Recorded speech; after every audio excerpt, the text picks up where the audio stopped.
Bon, je voudrais en profiter pour ces vacances.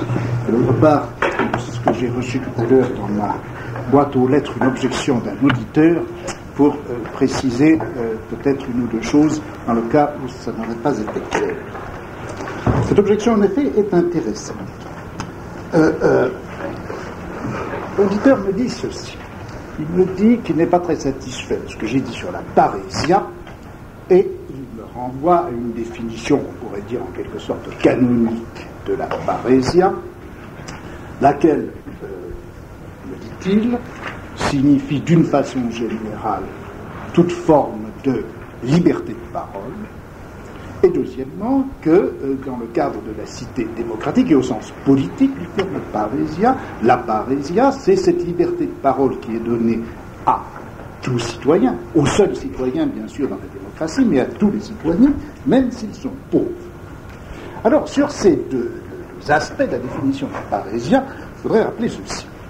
Bon, premièrement, il est bien entendu que la parésia a un sens, le terme parésia a un sens courant qui signifie liberté de parole, plus que liberté, enfin, jointe à cette notion de liberté de parole où on dit tout ce qu'on veut, se trouve la notion de franchise. C'est-à-dire non seulement on parle librement et on dit tout ce qu'on veut, mais dans la parésia, il y a aussi cette idée qu'on dit ce qu'effectivement on pense et ce qu'effectivement on croit vrai.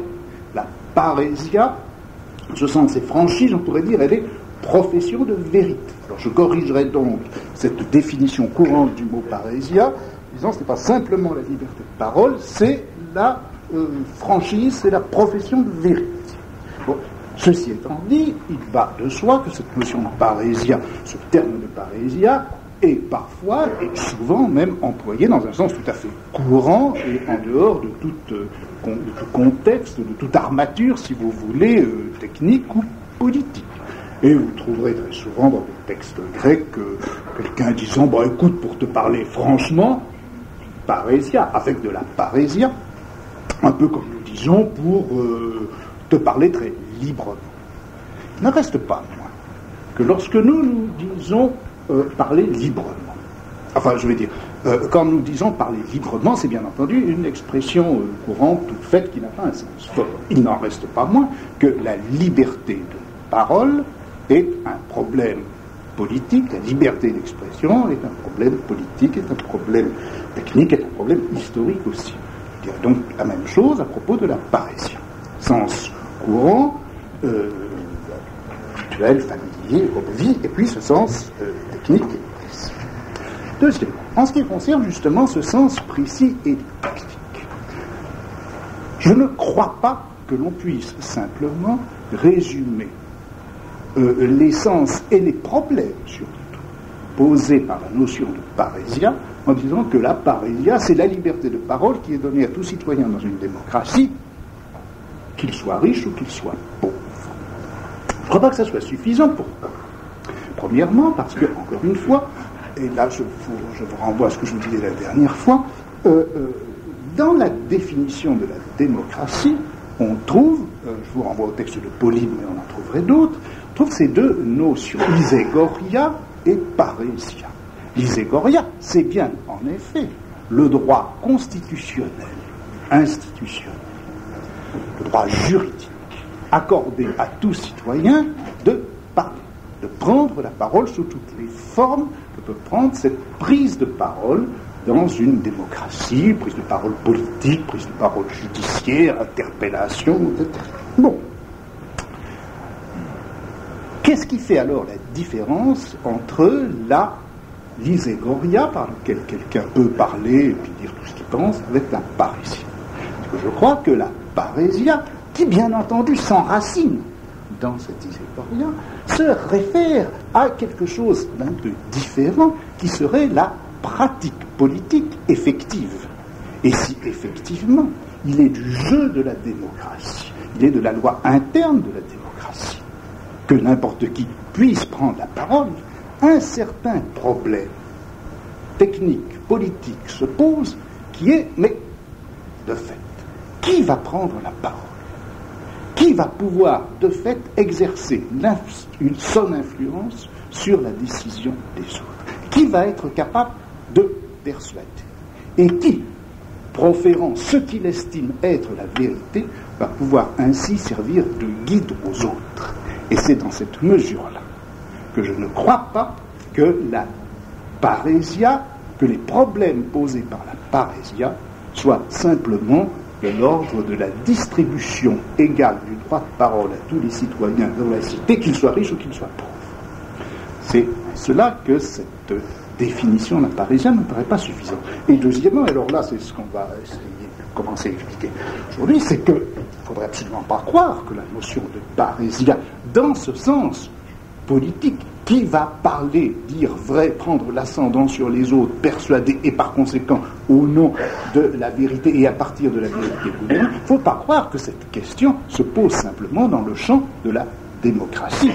Et on va voir au contraire que la parésia, même dans le jeu du pouvoir autocratique, pose un problème, pose des problèmes politiques, des problèmes techniques, qui sera précisément comment est-ce que l'on peut s'adresser au prince, comment est-ce qu'on peut lui dire la vérité, à partir de quoi, selon quelle formation, comment doit-on agir sur son âme, qu'est-ce que c'est que le conseiller du prince. Donc, je dirais ceci, c'est que, d'une part, la notion d'iségoria, de parésia, est un peu plus étroite dans le champ de la démocratie que la notion d'iségoria, où elle pose des problèmes supplémentaires et appelle des déterminations supplémentaires par rapport à la notion d'iségoria, c'est-à-dire de distribution égale du droit de parole. Donc, sens plus étroit, et en un autre sens, sens plus large, de toute manière, sens plus large, puisqu'il ne s'agit pas simplement du jeu de la vérité ou du jeu du droit de parole dans la démocratie, mais du jeu du droit de parole et du jeu de la vérité dans n'importe quelle forme de gouvernement, fût-il autocratique. Bon, voilà, si vous voulez, je réponds à cette objection, premièrement parce que j'aime beaucoup qu'on m'en pose. C'est très bien, étant donné les difficultés de circulation qu'il y a dans un auditoire comme celui-là, ma foi, on est obligés les uns d'écrire, les autres de répondre oralement. Et deuxièmement, je crois que cette objection, en effet, répondait sans doute à certaines imprécisions dans l'exposé que j'ai pu faire. Enfin, en tout cas, je pense que ces mêmes objections pouvaient être aussi faites par d'autres, donc je suis content d'avoir pu y répondre comme ça. Je ne sais pas. Enfin, si l'auditeur en question, que je ne connais pas d'ailleurs personnellement, n'est pas tout à fait satisfait de ce que je viens de dire, qu'il m'écrive à nouveau, ou bien dans une séance... Non, mais... je suis satisfait. Ah bon. En tout cas, dans une de ces séances de discussion qu'on pourra faire après les vacances, encore, comme on l'a fait, on pourra continuer la discussion, mais enfin, ça vous va à peu près, quand même. Bon. Bien. Alors, je voudrais maintenant...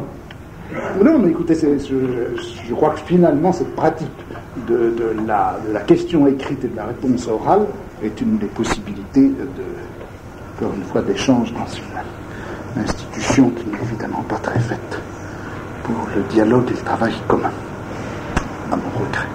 Bon, alors, revenons, si vous voulez, je voudrais maintenant repartir de 3 textes ou de 3 scènes que nous avons déjà rencontrés dans les exposés précédents.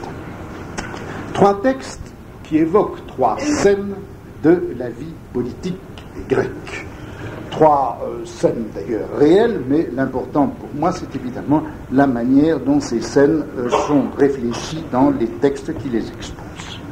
La première scène, vous vous souvenez, ou plutôt le premier texte, c'est le texte de Thucydide, racontant d'une façon plus ou moins fictive, symbolique, réorganisée en tout cas, le fameux débat qui s'est déroulé à Athènes lorsque les Spartiates avaient envoyé une ambassade aux Athéniens pour leur poser une sorte d'ultimatum, et que la question se posait de savoir si on acceptait ou repoussait l'ultimatum, c'est-à-dire si l'on faisait la guerre ou la paix. C'est donc cette fameuse décision si capitale dans l'histoire d'Athènes et l'histoire de la Grèce entière, la décision à partir de laquelle va se déclencher la guerre du Péloponnèse. Et vous vous souvenez que la description de Thucydide renvoyait à un certain nombre d'éléments importants. Premièrement, le fait, bien sûr, que l'Assemblée du peuple avait été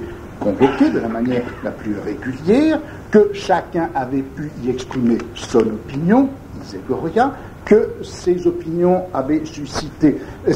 étaient diverses et par conséquent avaient partagé l'Assemblée en courants divers, et c'était à ce moment-là que Périclès s'était levé, qu'il s'était avancé sur le devant de la scène. Périclès, dont Thucydide rappelle qu'il était le plus influent des Athéniens, et après avoir ainsi laissé chacun s'exprimer, eh bien, il disait ce qu'il avait à dire, et vous souvenez que ce qu'il avait à dire, il le marquait bien comme étant non seulement quelque chose qu'il considérait comme étant vrai, mais comme étant quelque chose qui était de son opinion.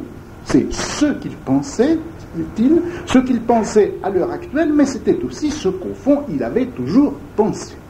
Et ce n'était donc pas simplement l'énoncé d'une prudence ou d'une sagesse politique conjoncturelle, il faisait bien profession de dire vrai en cet ordre de choses. Et il s'identifiait à cette profession de la vérité.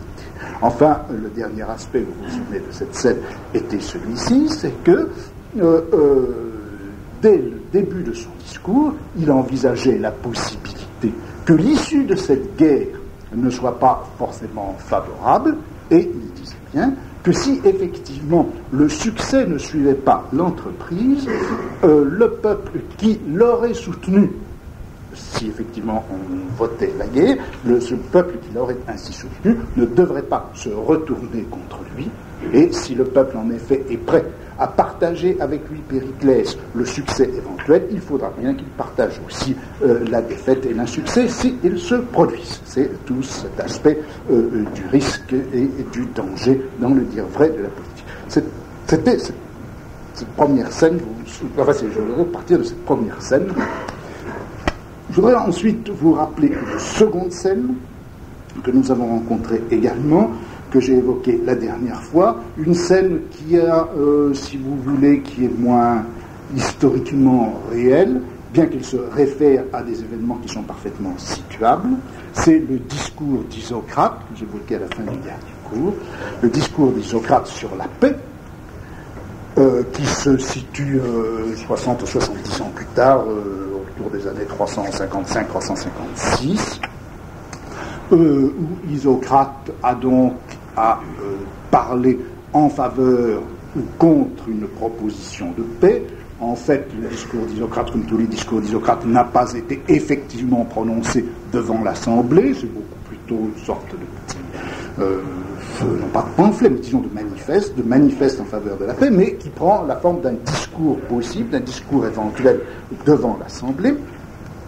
Et dans ce discours, on trouve une exorde dans laquelle Isocrate rappelle que, bien entendu, la question de la paix et de la guerre est une chose extrêmement importante. La paix et la guerre sont de ces choses qui ont, dit-il, le plus grand poids dans la vie des hommes et pour lesquelles une bonne décision, orthos boulestai, bien décidée, est quelque chose d'essentiel. Or, continue Isocrate dans ce désordre, en fait, parmi les gens qui parlent en faveur de la paix ou contre la paix, parmi ces gens, tous ne sont pas traités par l'Assemblée de la même façon. Les uns sont bien accueillis, alors que les autres sont expulsés. Et ils sont expulsés. Pourquoi ? Eh bien, parce qu'ils ne parlent pas conformément au désir de l'Assemblée, et parce qu'ils ne parlent pas comme l'Assemblée le souhaite, on les chasse. Or, il y a là quelque chose qui est parfaitement injuste et qui trouble le jeu même de la démocratie et du dire vrai, car ceux qui parlent dans le sens de ce que désire l'Assemblée, pourquoi se donneraient-ils la peine de chercher et de formuler des arguments raisonnables ? Il leur suffit de répéter ce que disent les gens, ce que disent les autres. Ils n'ont qu'à reproduire ce murmure de l'opinion, alors que ceux qui pensent autre chose que ce que désire l'Assemblée en général, ceux-là pour arriver à persuader l'Assemblée, pour arriver à la faire changer d'opinion, ceux-là sont bien obligés, dit-il, de chercher des arguments raisonnables et vrais, et par conséquent, une assemblée devrait beaucoup mieux écouter ceux qui parlent contre son avis à elle que ceux qui ne font répéter que ce qu'elle pense. Enfin, troisième scène que je voudrais évoquer, troisième texte, c'est un texte et une scène dont j'avais parlé au début du cours, dans le second, je crois. C'est cette fameuse scène où l'on voit Platon à la cour de Sicile, à la cour de Denis le Jeune, confronté au tyran avec Dion. Cette scène est en fait, vous vous souvenez, rapportée par Plutarque, donc bien après la période où je me place pour l'instant, mais elle raconte une scène qui s'est passée précisément à cette même période, c'est-à-dire, disons, au cours de la première moitié du IVe siècle. Et vous vous souvenez que dans cette scène, on voyait quoi ? Eh bien, on voyait deux personnages, l'un qui était Dion, l'oncle de Denis le Jeune, Dion et Platon, le philosophe qui est venu à la demande de Dion pour former l'âme de Denis le Jeune, et l'un et l'autre sont affrontés au tyran. L'un et l'autre font usage de parésia, de dire vrai, de franchise, et faisant cela, ils prennent évidemment le risque de fâcher le tyran, et on voit les deux issues. D'une part, Platon effectivement chassé par Denis et non seulement menacé de mort, mais on voit un complot qui est fomenté par Denis pour le tuer, cependant que Dion, lui, pendant un certain temps encore, continue à garder l'ascendant sur Denis et peut, lui seul, dans toute la cour, parmi tout l'entourage de Denis, avoir encore influence sur lui. Bon.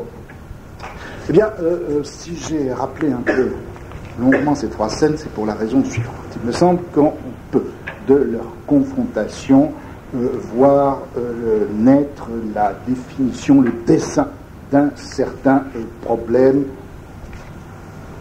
politique, historique, philosophique.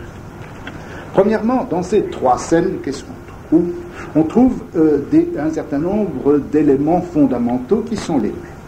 Premièrement, vous voyez que la parésia dans ces trois scènes se déroule dans un espace politique constitué. Deuxièmement, vous voyez que la parésia consiste en ceci, qu'une certaine parole est prononcée, parole qui prétend dire vrai, et parole dans laquelle également celui qui dit vrai fait profession de dire vrai et s'identifie bien comme l'énonciateur de cette proposition, de ces propositions vraies. Troisièmement, vous voyez que dans ces trois scènes, ce dont il est question, ce qui se joue, c'est l'ascendant qui sera assuré ou ne sera pas assuré par celui qui parle, qui dit vrai. En tout cas, si on dit vrai, c'est bien pour exercer un certain ascendant, que ce soit sur l'Assemblée ou sur le prince, peu importe, un ascendant qui aura effectivement une influence sur la manière dont les décisions seront prises, dont la cité ou dont l'État seront prises. Et enfin, quatrième élément commun à toutes ces scènes, c'est le risque pris, c'est-à-dire le fait que,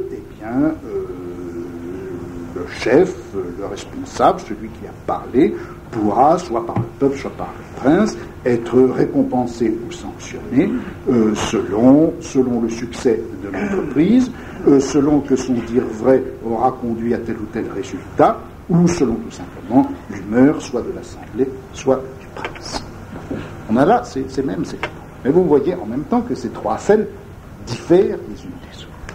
Vous voyez que la première scène, la scène racontée par Thucydide, celle de Périclès s'avançant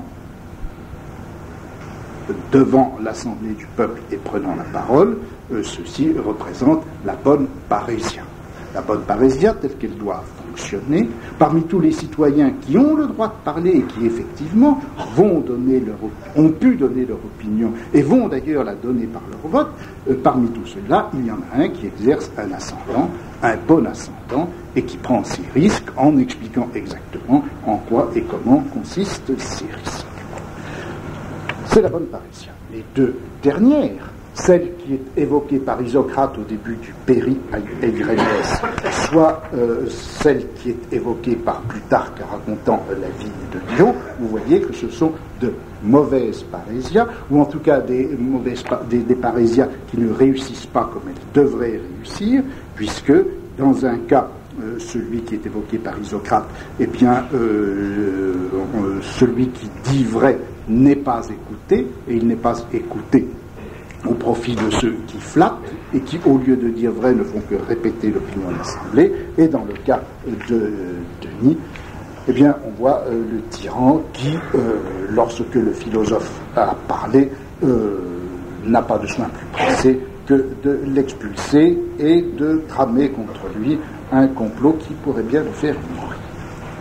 Bien, il me semble qu'à travers ces trois scènes, et à travers les éléments communs et différents qu'on peut trouver dans ces trois scènes, on peut voir se dessiner ce qui, je crois, va être à la fois la nouvelle problématique, disons, de la parésia, et tout un champ de la pensée politique qui va traverser, qui va permaner à travers l'Antiquité, au moins jusqu'à la fin du deuxième, ou jusqu'à la grande crise, en tout cas, du gouvernement impérial au milieu du IIIe siècle après Jésus-Christ. Je crois que 5, 6, 7 siècles de la pensée philosophique antique peuvent être regardés jusqu'à un certain point à travers ce problème de la parésia. Voici plus précisément ce que je veux dire. Premièrement, vous voyez qu'à travers ces trois scènes, cette notion de parésia, dont on avait vu dans Lion d'Euripide qu'elle se présentait comme un privilège, un droit auquel il était légitime d'aspirer à condition que l'on fût citoyen dans une cité. Vous voyez que cette parésia, si fort désirée par Lion, apparaît maintenant comme une pratique ambiguë, pratique nécessaire. Il faut qu'il y ait de la parésia dans la démocratie, il faut qu'il y en ait aussi autour du prince. La parésia est nécessaire et en même temps elle est dangereuse, ou plutôt elle risque à la fois d'être impuissante et dangereuse. Impuissante car rien ne prouve qu'elle va effectivement fonctionner comme il faut, qu'elle ne va pas conduire à un résultat inverse de ce à quoi elle est destinée, et d'un autre côté, elle peut toujours entraîner pour celui qui la pratique le danger pour sa vie même. Problématisation donc de cette parésia, ambiguïté de sa valeur, c'est la première transformation que l'on voit à travers la confrontation entre ces trois scènes. Deuxièmement, vous voyez que voit un second transformation qui concerne en quelque sorte la localisation même de la parésia. Dans le texte d'Euripide, il était clair, il était explicitement dit que la parésia faisait corps avec la démocratie, selon une circularité, vous vous souvenez qu'on avait évoquée, puisqu'il fallait bien que Lion ait la parésia pour que la démocratie athénienne soit fondée, et d'un autre côté, c'était à l'intérieur même de cette démocratie que la parésia pouvait jouer. Parésia et démocratie faisaient corps l'une avec l'autre. Or, vous voyez que dans les scènes, et surtout dans la dernière scène, que j'évoquais, celle de Plutarque, celle racontée par Plutarque avec Platon, Dion et Denis, la parésia ne fait plus du tout corps avec la démocratie, que la parésia joue, qu'elle a à jouer, qu'elle a un rôle positif, déterminant à jouer dans un tout autre type de pouvoir, le pouvoir autocratique. Vous avez donc un glissement, si vous voulez, de la parésia, de la structure démocratique à laquelle elle est liée, à une forme de gouvernement non démocratique.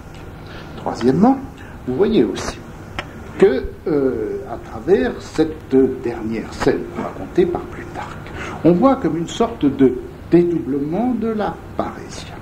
En ce sens que la parésia apparaît comme quelque chose qui est nécessaire, certes, dans ce qui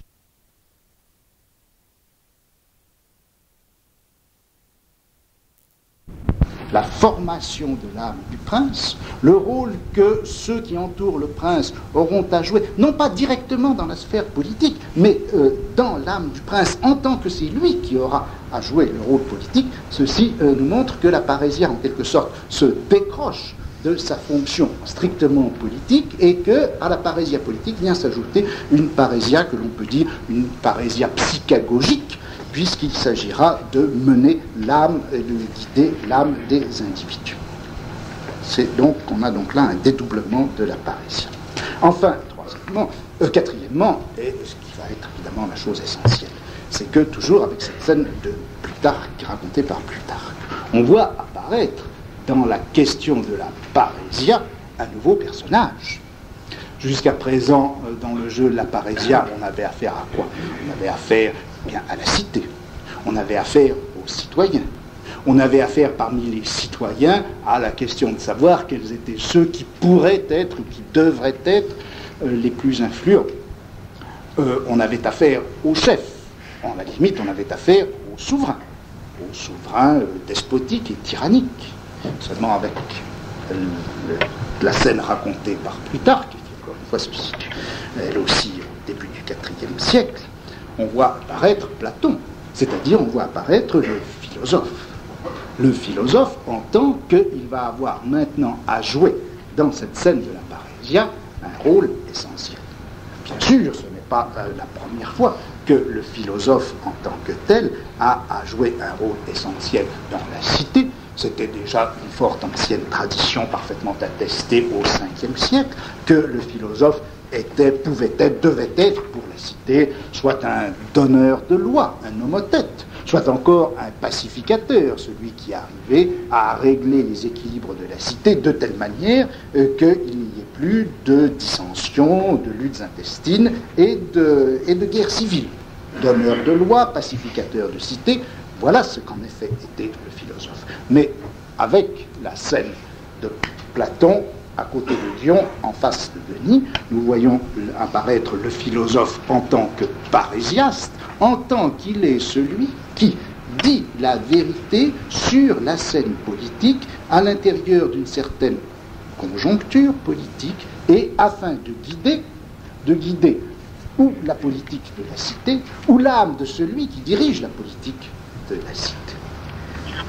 Disons en bref qu'à travers la juxtaposition et la confrontation de ces trois scènes, celle de Thucydide donc qui nous met dans la seconde moitié du Ve siècle, et les deux autres, celle racontée par Plutarque ou celle évoquée à travers le discours de Socrate, et qui, elle, date de la première moitié du IVe siècle, eh bien, on peut dire qu'on voit la pratique de la parésia, premièrement, se problématiser, deuxièmement, devenir un problème général à tous les régimes politiques, à toutes les politéiailles, qu'elles soient démocratiques ou non.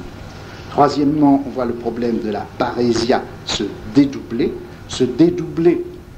en un problème qu'on pourrait dire proprement politique, qui est un problème technique, psychagogique, bien que les deux choses soient très directement liées l'une avec l'autre. Et enfin, on voit la parésia devenir l'objet, le thème d'une pratique proprement philosophique.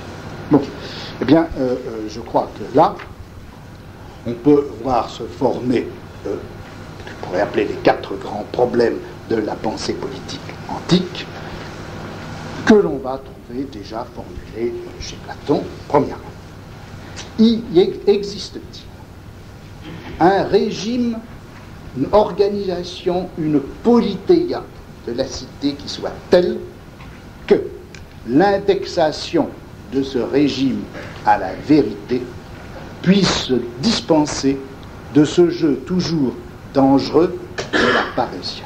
Ou encore, est-ce que l'on peut régler une fois pour toutes le problème des rapports entre la vérité et l'organisation de la cité? Est-ce qu'une fois pour toutes, la cité pourra avoir à la vérité un rapport clair, défini, fondamental et en quelque sorte immobile. C'est le problème, en gros, de la cité idéale. La cité idéale, telle que Platon et d'autres après lui essaieront de la dessiner, c'est, je crois, une cité dans laquelle, en quelque sorte, le problème de la parésia se trouve résolu par avance, puisque ceux qui ont fondé la cité l'ont fondée dans un rapport à la vérité qui est tel que désormais il sera indéniable, indissociable, et que tous les périls, toutes les ambiguïtés, tous les dangers propres au jeu de la parésia se trouveront par là résolus. Premier problème, premier thème. Deuxièmement, dans la pensée politique ancienne, vous voyez apparaître un autre thème qui lui aussi, je crois, se rattache à celui-ci. Que vaut-il mieux? Vaut-il mieux pour que la vie de la cité soit indexée comme il faut à la vérité? Vaut-il mieux laisser la parole dans la démocratie à tous ceux qui peuvent, qui veulent ou qui se croient capables de parler, ou vaut-il mieux, au contraire, faire confiance à la sagesse d'un prince qui serait éclairé par un bon conseil? Je crois que c'est là un des traits capitaux qu'il faut retenir, à savoir que le grand débat politique dans la pensée antique entre la démocratie et la monarchie, le pouvoir autocratique. Le débat n'est pas simplement entre démocratie et pouvoir autocratique, mais la confrontation, il est entre deux couples. Le couple entre une démocratie où des gens se lèvent pour dire la vérité, par conséquent, si vous voulez, démocratie et orateur, démocratie et citoyen qui a le droit de parler et qui l'exerce, et l'autre couple étant constitué par le prince et son conseiller. Et c'est l'affrontement entre ces deux couples, c'est la comparaison entre ces deux couples qui est, je crois, au cœur de l'une des grandes problématiques de la pensée politique dans l'Antiquité. Troisièmement, vous voyez apparaître le problème de la formation des âmes et de la conduite des âmes qui est indispensable à la politique. La question apparaît clairement, bien sûr, quand il s'agit du prince. Comment est-ce que l'on doit agir sur l'âme du prince? Comment est-ce qu'on doit la conseiller? Mais avant même de la conseiller, comment est-ce qu'on doit la former pour que l'âme du prince puisse être accessible à ce discours vrai qu'il faudra bien sans cesse lui tenir tout au cours de l'exercice de son pouvoir? Même question aussi à propos de la démocratie. Comment est-ce que l'on va pouvoir former ceux d'entre les citoyens qui auront à prendre la responsabilité de parler et de guider les autres? C'est la question donc de la pédagogie. Et enfin, quatrième grand problème, c'est celui-ci, cette parésia. Ce jeu de la vérité qui est indispensable dans la vie politique et que l'on peut concevoir aussi bien qu'au fondement même de la cité, dans la constitution idéale, que dans le jeu dont les mérites doivent être comparés de la démocratie avec des orateurs ou du prince avec son conseiller. Cette parésia qui est nécessaire, aussi ce dire vrai qui est nécessaire pour conduire l'âme des citoyens ou l'âme du prince, qui est capable de la tenir? Qui est capable d'être l'artisan de la parésia? Quel est le savoir ou quelle est la techné? Quelle est la théorie ou quelle est la pratique? Quelle est la connaissance, mais quel est aussi l'exercice? Quelle est la mathésis et quelle est l'ascésis qui vont permettre de tenir cette parésia? Est-ce que c'est la rhétorique ou est-ce que c'est la philosophie? Et cette question, rhétorique et philosophie, va également traverser tout le champ, je crois, de la pensée politique. Bon, voilà, si vous voulez, comment on peut, me semble-t-il, comprendre un certain nombre de développements essentiels de cette forme de pensée à partir de la destinée de l'évolution de cette pratique et de ce problème de la parésia. Alors, je voudrais aujourd'hui, ce sont ces problèmes-là que je reprendrai dans les cours suivants. Problème de la philosophie comparé à la rhétorique, problème de la psychagogie et de l'éducation en fonction de la politique, question du mérite réciproque de la démocratie et de l'autocratie, question de la cité idéale. Bon, mais avant de reprendre ces différentes questions dans les cours suivants, je voudrais, dans cette séance-ci, me replacer à ce qu'on pourrait appeler le carrefour platonicien, c'est-à-dire au moment où ces différents problèmes vont se spécifier et s'articuler les uns sur les autres. En un sens, on pourrait évidemment se dire que toute la philosophie de Platon se trouve présente dans ce problème et qu'il est difficile de parler de ce problème vérité et politique à propos de Platon sans refaire un exposé général, une relecture générale de l'œuvre de Platon. Je voudrais simplement faire en quelque sorte des sondages et me référer à 4 ou 5 grands passages de l'œuvre platonicienne où vous trouvez effectivement l'usage du mot parésia, en ce sens technique, en ce sens politico-philosophique, on trouve bien d'autres mentions du terme justement dans l'usage courant, parler franchement, parler librement, etc.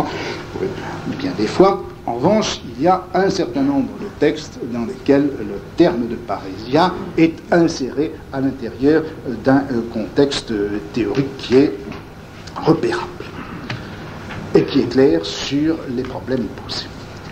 Premier texte que je voudrais rappeler, je ne les cite pas dans l'ordre chronologique, ou plutôt les 3 premiers sont dans l'ordre chronologique, et je citerai simplement en dernier lieu un texte du Gorgias, écrit par conséquent avant, mais pour des raisons que vous comprendrez vite, je le fais passer le dernier. Premier texte, le texte de la République qui se trouve au livre 8 de la République en 557 AB suivant, etc. C'est, vous savez, le problème de la description du passage de l'oligarchie à la démocratie et la constitution, enfin la genèse de la cité démocratique et de l'homme démocratique. Bon, je rappelle brièvement le contexte. Il s'agit donc de la genèse de la démocratie. Cette genèse de la démocratie, elle se fait, dit Platon, dans la République, elle se fait à partir d'une oligarchie, c'est-à-dire d'une situation dans laquelle ce sont quelques-uns seulement qui détiennent le pouvoir et qui détiennent la richesse. Ces fameux gens qui détiennent la dynasteia, c'est-à-dire l'influence politique sur la cité par leur statut, par leur richesse et par l'exercice même du pouvoir politique qu'ils se réservent à eux. Comment l'oligarchie devient-elle démocratie? Bien, vous vous souvenez de la genèse. Elle est essentiellement économique, puisque dans une oligarchie, ceux qui détiennent le pouvoir et la richesse, ils n'ont aucunement intérêt, ils n'ont aucunement envie d'empêcher les autres autour d'eux de s'appauvrir.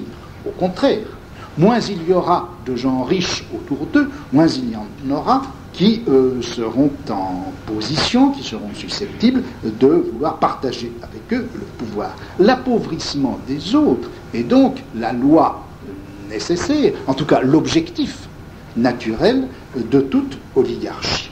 Et c'est pour permettre en quelque sorte aux autres de s'appauvrir de plus en plus que les oligarques prennent bien soin de ne pas faire de loi contre le luxe. Plus les gens dépenseront et se perdront en folles et vaines dépenses pour leur luxe et pour leur plaisir, mieux ça vaudra. Les oligarques non plus ne font pas de loi qui protégerait les débiteurs contre les créanciers. Ils laissent au contraire les créanciers s'acharner contre les débiteurs de manière à appauvrir ceux-ci de plus en plus, de telle sorte qu'on a cette fameuse juxtaposition décrite, vous savez, dans un texte célèbre, une juxtaposition entre les gens très riches et les gens très pauvres, lorsque dans les liturgies religieuses, lorsque dans les réunions militaires, lorsque dans les assemblées civiques, les citoyens d'une cité oligarchique se rencontrent, eh bien, il y a les très riches et les très pauvres, les jalousies s'allument, et c'est ainsi que commencent les guerres intestines. Guerres intestines qui font que les plus pauvres et les plus nombreux, luttant contre les autres, faisant appel à des alliés qui viennent de l'extérieur, etc., finissent par s'emparer du pouvoir et renverser l'oligarchie. La démocratie, dit Platon, s'établit quand les pauvres, victorieux de leurs ennemis, massacrent les uns, bannissent les autres et partagent également avec ceux qui restent, le gouvernement et les magistratures. Il s'agit de ce qu'il appelle lex issue metanosis politeias kai archo, le partage par égalité de la politeia, de la constitution, de la citoyenneté et des droits qui sont afférents, et puis archon des magistratures. Bon. Vous avez bien là exactement la définition de cette fameuse égalité démocratique dont les textes favorables à la démocratie ont toujours dit qu'ils étaient au fondement même de la cité démocratique. On est dans l'isonomia, on est dans l'iségoria qui caractérise la démocratie. Mais vous voyez que, alors que les définitions positives de la démocratie donnent cette égalité comme une sorte de structure fondamentale qui a été conférée à la cité par un homothète, par un législateur, ou en tout cas par une législation qui a fait régner la paix dans la cité, là nous voyons au contraire que cette égalité démocratique, non seulement elle est obtenue par la guerre, mais elle continue à porter en elle la trace et la marque de cette guerre et de ce conflit, puisque c'est après leur victoire, et ayant exilé les oligarques, que ceux qui restent se partagent comme des dépouilles le gouvernement et les magistratures. Égalité par conséquent qui repose sur cette guerre et qui repose sur ce rapport de force. Bon, en tout cas, voilà cette isonomia établie dans de mauvaises conditions, mais établie tout de même. De cette isonomia, que va-t-il résulter ? Eh bien, nous retrouvons dans le texte de Platon, au filigrane du texte de Platon, les éléments constitutifs de la démocratie. Première conséquence de cette démocratie est le théria, la liberté. Et cette liberté, Platon la décrit immédiatement avec sa composante, ou ses deux composantes qui sont classiques. Premièrement, la parésia, liberté de parler, mais liberté aussi de faire ce qu'on veut, de non seulement donner son opinion, mais de choisir effectivement les décisions que l'on veut, licence de faire tout ce qu'on a envie de faire. Cette structure, ce jeu de la liberté dans cette démocratie ainsi constituée, il faut la comprendre de trois façons. Premièrement, il s'agit bien de la liberté de faire et de dire ce qu'on veut au sens qu'on a. Mais il s'agit aussi d'une liberté entendue au sens strictement politique du terme, chacun se trouvant dans cette démocratie, être à soi-même en quelque sorte sa propre unité politique, loin que la parésia, loin que la liberté de faire ce qu'on veut, soit la condition à travers laquelle se forme une opinion commune. Dans cette parésia, dans cette éleutéria qui caractérise la démocratie ainsi constituée, chacun est en quelque sorte son petit État à lui-même. Il dit ce qu'il veut et il fait ce qu'il veut pour lui-même. N'être pas contraint de commander dans cet État, même si l'on en est capable. N'être pas contraint non plus d'obéir si on ne veut pas. N'être pas contraint de faire la guerre quand les autres la font. N'être pas contraint de garder la paix quand les autres la gardent si on ne désire point la paix. D'un autre côté, commander et juger si la fantaisie vous en prend, en dépit de la loi qui vous interdit toute magistrature ou judicature, de telles pratiques qui sont donc liées à cette démocratie ainsi constituée, de telles pratiques, demande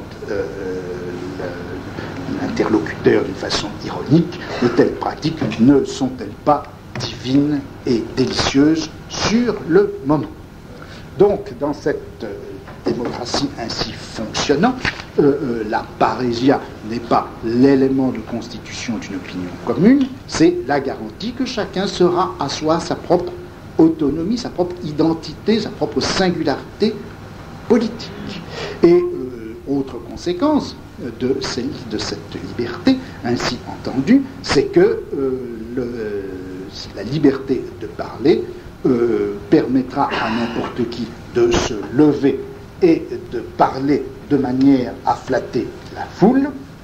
Cette indulgence, cette extrême largeur d'esprit, ce mépris des maximes que nous avons exposés avec tant de respect en jetant tant notre cité quand nous disions qu'à moins d'être doué d'une nature extraordinaire,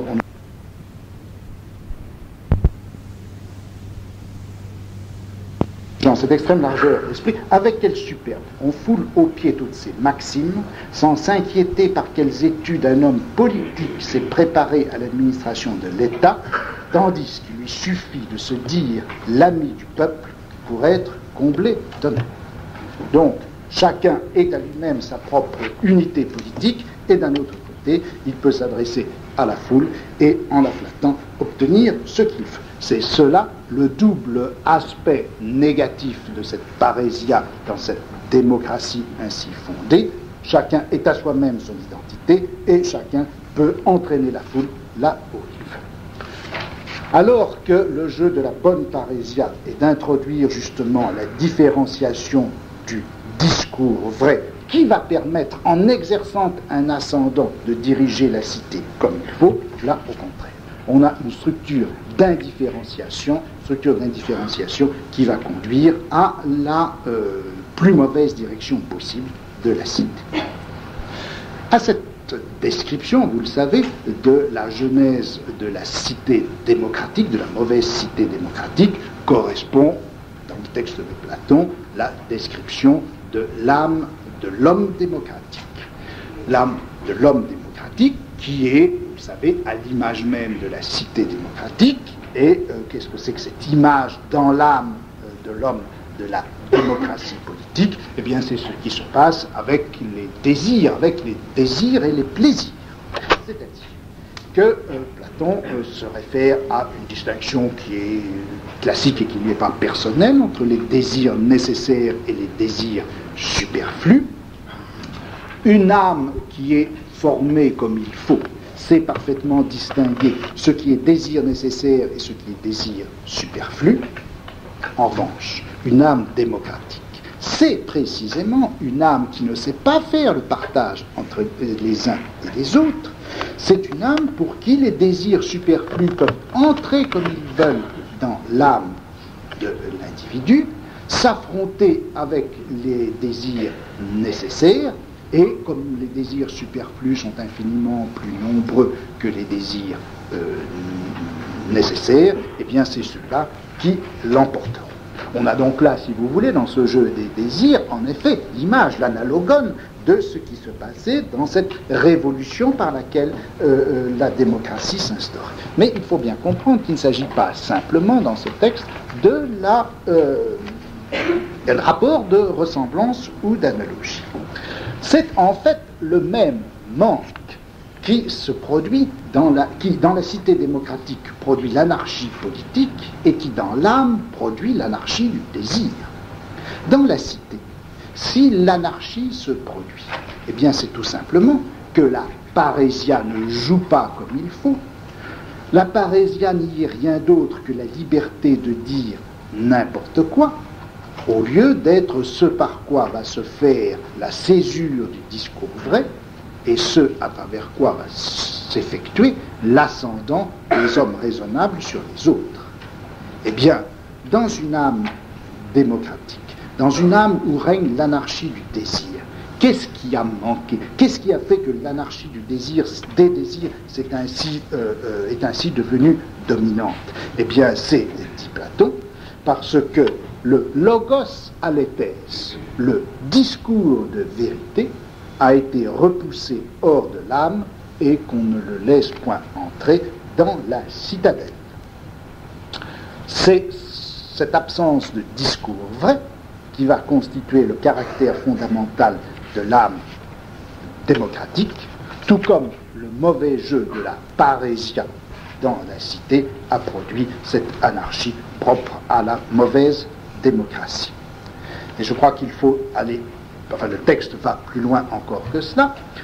Entre État démocratique et âme démocratique, il n'y a pas simplement cette analogie générale, il n'y a pas non plus simplement cette identité dans le manque, dans l'absence du discours vrai, il y a de plus une intrication plus directe encore de l'un avec l'autre, de l'âme démocratique et de l'État démocratique, c'est que l'homme démocratique est précisément celui qui, avec cette âme à qui manque le logos aletheis, le discours vrai, va s'introduire dans la vie politique de la démocratie et y exercer son effet et son pouvoir.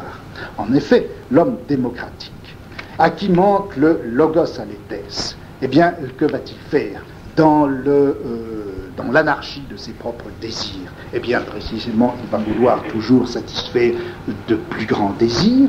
Il va chercher à exercer le pouvoir sur les autres, ce pouvoir qui est en lui-même désirable et qui va lui donner accès à la satisfaction de tous ses désirs. Bondissant à la tribune, il dit et il fait ce qui lui passe par la tête, la description de la mauvaise parésia. Un jour, il a envie un jour, il envie les gens de guerre et il se porte de ce côté. Les autres jours, il envie les hommes d'affaires et à ce moment-là, il se jette dans le commerce. En un mot, il ne connaît ni ordre ni contrainte et il entraîne avec lui tout le reste de la cité. Bien, ce texte où la notion de parésia joue un rôle essentiel, dans ce texte, vous voyez. Premièrement, que dans cette double description de l'homme démocratique et de la cité démocratique, ce qui constitue l'essentiel du mal, c'est le défaut du discours vrai dans l'ascendant auquel il a droit. C'est le manque de l'aletheis logos qui fait que dans la cité démocratique, n'importe qui pourra prendre la parole et exercer son influence. C'est ce qui fait aussi que dans l'âme démocratique, tous les désirs vont pouvoir se confronter, s'affronter, lutter les uns contre les autres et laisser la victoire aux plus mauvais désirs. Deuxième chose importante, donc ceci nous met sur la piste de ce dédoublement des deux formes de parésia, celle qui est nécessaire à la vie de la cité, celle qui est indispensable à l'âme de l'homme. La parésia civique, la parésia politique est liée à une parésia qui en est différente, même si elle s'appelle l'autre, c'est cette parésia qui doit pouvoir introduire l'aletheis logos dans l'âme de l'individu. Double étagement de la parésia. C'est ce qui apparaît, je crois, assez clairement dans ce texte. Le second texte dont je voudrais vous parler, c'était le texte qui se trouve dans les Lois, au livre 3, au paragraphe 694a. C'est un texte qui est très intéressant parce qu'il nous propose de la parésia une toute autre image et un tout autre contexte que celui qu'on vient de voir.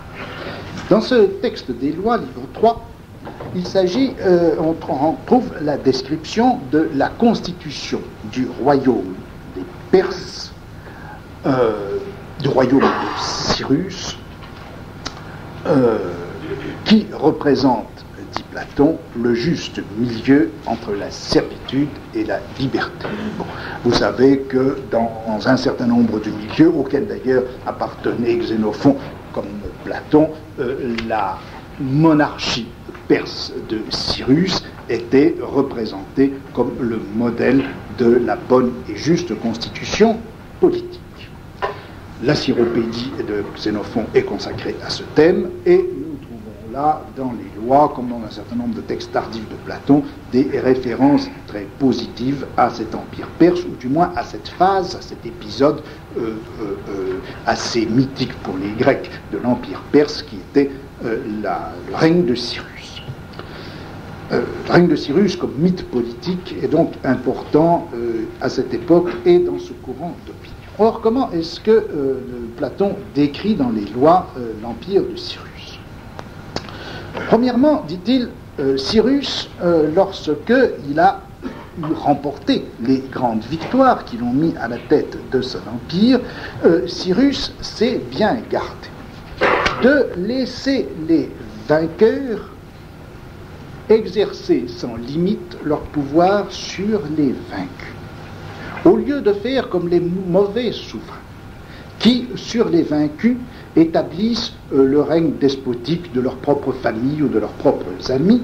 Cyrus, lui, a fait appel au chef naturel, au chef préexistant des populations vaincues, et ce sont ces chefs-là qui sont devenus, premièrement, ses amis à lui, Cyrus, et ses délégués auprès des populations vaincues. Un empire où les vainqueurs mettent les chefs vaincus au même rang qu'eux-mêmes, eh bien, cela est un empire convenablement dirigé, gouverné.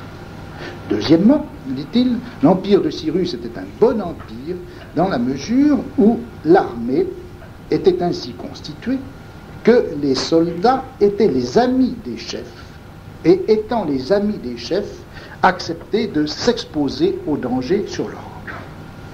Enfin, troisième caractère du royaume de Cyrus, de l'empire de Cyrus, c'est que s'il y avait parmi les gens qui entouraient le souverain quelqu'un qui fût intelligent et qui fût capable de donner de bons avis, eh bien, alors, le roi, étant exempt à ce moment-là de toute jalousie, lui donnait une entière liberté de parole, une parésia, et non seulement il lui donnait entière liberté de parole, mais il récompensait, il honorait tous ceux qui s'étaient montrés capables de le conseiller comme il faut.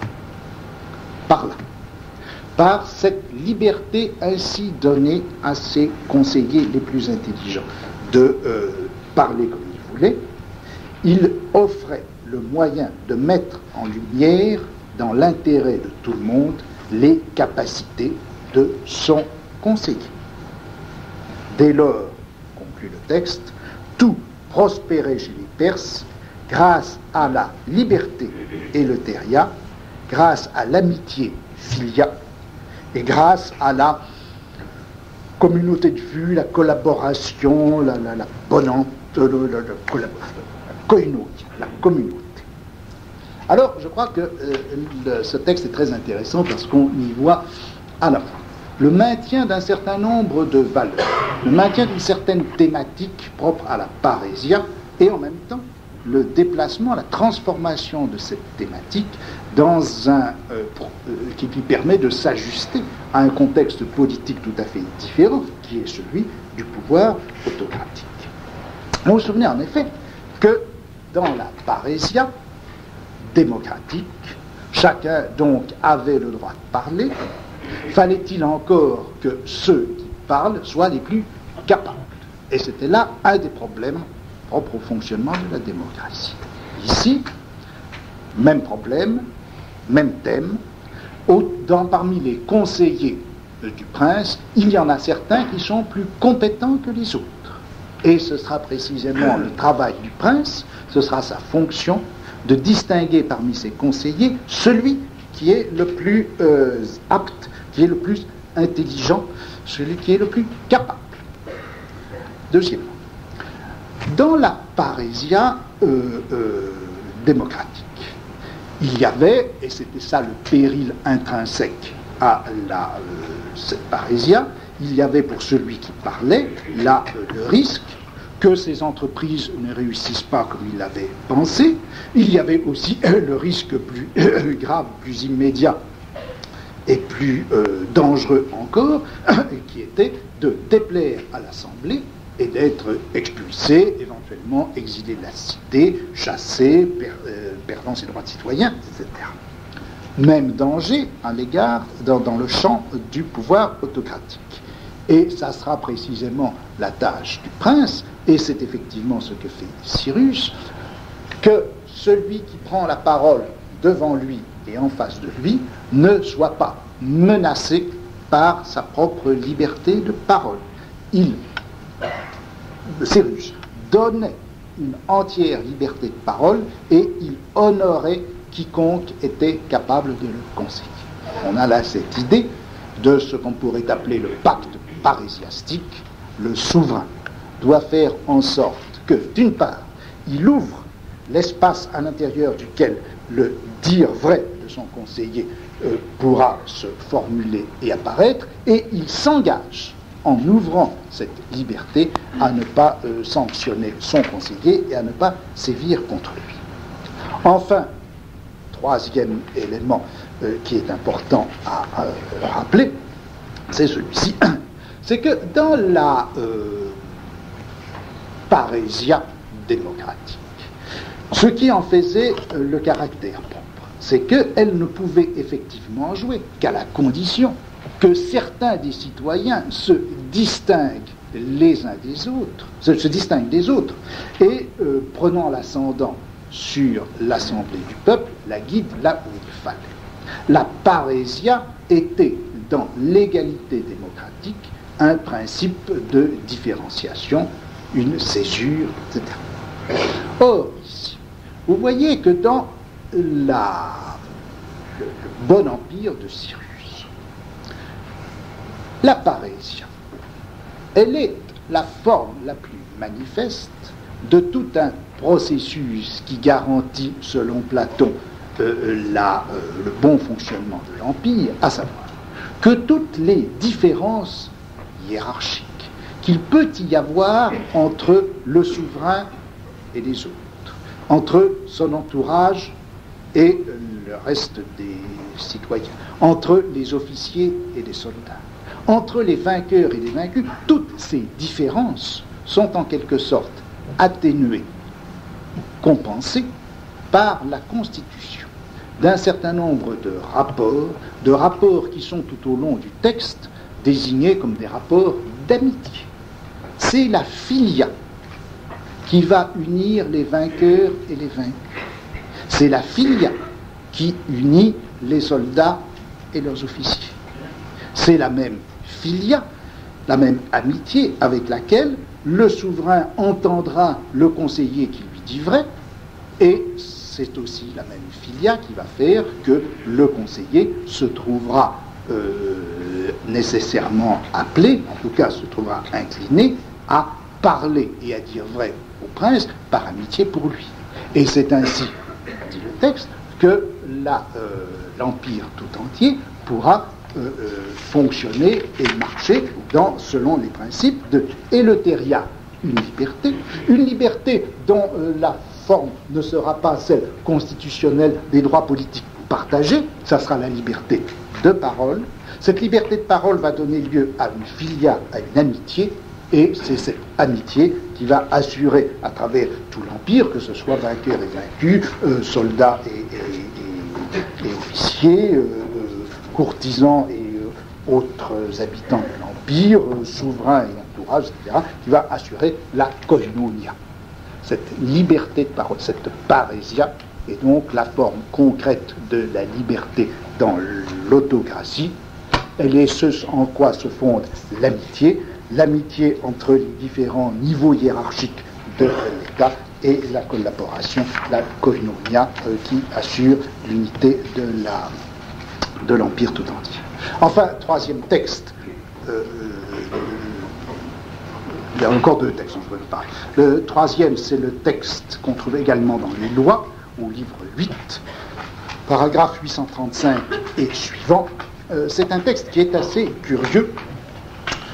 Dans ce livre 8 des lois, vous vous souvenez que le problème qui est traité est celui de ce qui, en gros, doit assurer l'ordre moral, l'ordre religieux, l'ordre civique de la cité. C'est en tout cas toute la première partie du livre 8 qui est consacrée à l'organisation des fêtes religieuses, à l'organisation des chœurs et du chant choral, aux exercices militaires, et puis à la législation et au régime des plaisirs et très précisément de la vie sexuelle. Le passage sur la parésia est au cœur de ce chapitre, de cette série de considérations, entre ce qui concerne les fêtes religieuses et les exercices militaires d'une part, et le régime sexuel. Un passage au tout début du livre indique que ces pratiques fêtes religieuses, chant choral, exercice militaire, etc., sont absolument indispensables à la cité, et que là où elles manquent, les politeiai, les cités, ne constituent pas de véritables organisations, que ce sont des ensembles d'individus qui sont mêlés les uns aux autres et qui se disputent dans la forme de la faction.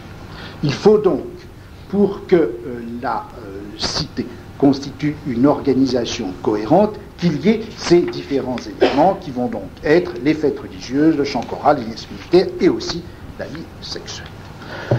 Et le bon ordre dans la vie sexuelle. Or, pour que cette unité, cette organisation sociale unitaire et solide soit établie, que faut-il ? Il faut qu'il y ait une autorité, dit-il, qui soit exercée de bon gré sur des gens qui l'acceptent de bon gré. Il faut une autorité qui soit telle que les citoyens puissent obéir et puissent obéir en voulant effectivement obéir. Il s'agit par conséquent que les citoyens soient persuadés, soient personnellement persuadés de la validité de la loi qu'on leur impose et qu'ils la reprennent encore en quelque sorte à leur propre compte. Et c'est à ce moment-là qu'apparaît la nécessité de la parésia. La parésia, c'est ce discours vrai qui doit être tenu par quelqu'un dans la cité pour convaincre les citoyens de la nécessité d'obéir, au moins d'obéir dans cette partie de l'ordre de la cité qui est le plus difficile à obtenir et qui est précisément la vie individuelle des citoyens et la vie de leur âme, la vie de leur corps, c'est-à-dire la vie de leur désir et de leur plaisir. Et c'est ainsi qu'au moment où il aborde l'analyse de la législation sexuelle, Platon écrit « Voici maintenant un sujet d'importance non médiocre, où se faire écouter est difficile, où ce serait surtout à Dieu d'agir, s'il était de quelque façon possible que les prescriptions requises vinssent de lui. En fait, c'est, semble-t-il, un homme qu'il faut, un homme audacieux, qui, mettant la franchise au-dessus de tout, la parésia, proclame ce qu'il croit meilleur pour la cité et les citoyens, ordonne face à ces âmes corrompues ce que comporte et réclame toute notre constitution, dise non aux passions puissantes et sans avoir personne qui l'appuie, seuls suivent la voie de la raison. Ce texte est curieux parce que, encore une fois, nous sommes dans la description d'une cité idéale où, justement, on peut penser que l'organisation même de la cité, les lois qui sont prévues, la hiérarchie des magistratures, la manière dont les fonctions sont définies, tout ceci constitue en quelque sorte le lien fondamental entre l'organisation de la cité et la vérité. La vérité a été présente dans l'esprit du législateur, et à partir du moment où il a formulé son système de loi, qu'est-il besoin encore de quelqu'un d'autre pour dire la vérité? Or, c'est justement cela qu'on voit apparaître dans ces textes. On est dans un système de loi, tout a été réglé, les magistratures sont comme il faut, et voilà que, au moment où on aborde ce problème de la vie des individus, de la vie de leur corps et de leur désir, on a besoin de quelqu'un d'autre. Un Dieu, éventuellement, mais si le Dieu n'est pas là, eh bien, il faudra un homme. Et cet homme, que devra-t-il faire? Eh bien, c'est lui, qui, éventuellement, tout seul, sans l'aide de qui que ce soit, parlant seul au nom de la raison, va s'adresser aux individus et, en toute franchise, leur dire la vérité, une vérité qui doit les persuader et les persuader de se conduire comme il faut. On a là, je crois, l'idée d'un espèce de supplément de parésia que jamais l'organisation de la cité, jamais l'ordre aussi raisonnable, l'ordre des lois aussi raisonnable qu'il soit, ne pourra assurer. Soit la cité idéale, soit l'ordre parfait, soit les magistrats aussi bien formés que possible, soit leurs fonctions exercées exactement comme il faut, eh bien, il faudra encore pour que les citoyens se conduisent comme il faut dans l'ordre de la cité et constituent bien cette organisation cohérente dont la cité a besoin pour survivre, il lui faudra aux citoyens un discours de vérité supplémentaire, il faudra que quelqu'un s'adresse à eux en toute franchise, tienne le langage de la raison et de la vérité, et par là les persuade. Et c'est ce parésiaste supplémentaire, comme guide moral des individus, mais guide moral des individus dans leur totalité, c'est cette espèce de haut fonctionnaire moral de la cité que l'on voit ainsi désigné dans ce texte. Et là encore, vous voyez bien que la parésia apparaît dans sa complexité ou dans sa double articulation. La parésia, c'est bien en effet ce dont la cité a besoin pour être gouvernée, mais c'est aussi ce qui doit agir sur l'âme des citoyens pour qu'ils soient citoyens comme il faut dans cette cité, même si elle est bien gouvernée. Bon, j'aurais évidemment le texte du Gorgias que j'aurais voulu vous expliquer ce matin, mais de toute façon nous y reviendrons quand on parlera de ce problème du guidage des âmes individuelles. C'est un texte où justement la parésia est tout à fait cette fois dissociée de du problème politique, où il s'agit simplement de la parésia comme épreuve de l'âme contre une autre, la parésia comme étant ce par quoi la vérité va pouvoir être transmise d'une âme dans une autre. En tout cas, dans ces trois textes de Platon dont je vous ai parlé, et en y ajoutant éventuellement le texte du Gorgias, ce que le corps de la cité tout entière, mais sur l'âme des individus, que ce soit l'âme du prince ou que ce soit l'âme des citoyens. Et enfin, on voit le problème de la parésia apparaître comme étant le problème de l'action philosophique proprement dite, et c'est cela qui est alors très clairement développé dans une autre série de textes de Platon dont je pourrais vous parler maintenant dans la seconde heure, c'est les lettres. Enfin, texte de Platon, texte platonicien, qui montre bien comment c'est en tant que philosophe et à partir de la philosophie que la parésia peut être déployée. Bon, alors c'est cela que je vais essayer de vous expliquer avec quelques mots.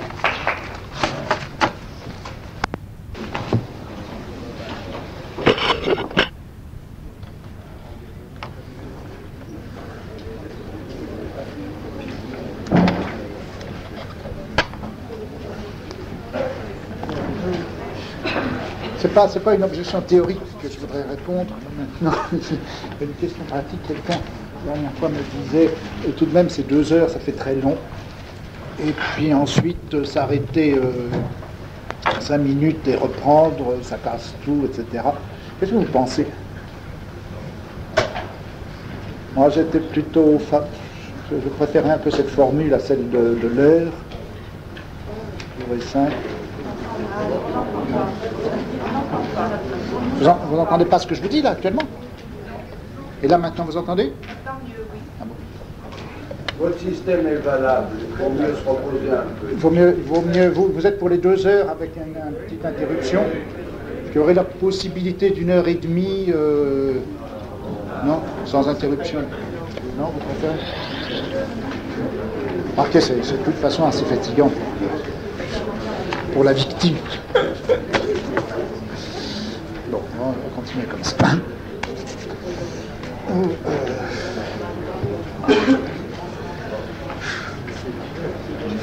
Oui, je ne suis pas très content là d'ailleurs de tout ce que je vous raconte ce matin. C'est vrai que c'est des analyses de textes qui demanderaient à être faites un peu en séance privée, là, parler de textes que vous n'avez pas sous les yeux, dont on ne peut pas discuter, c'est un peu...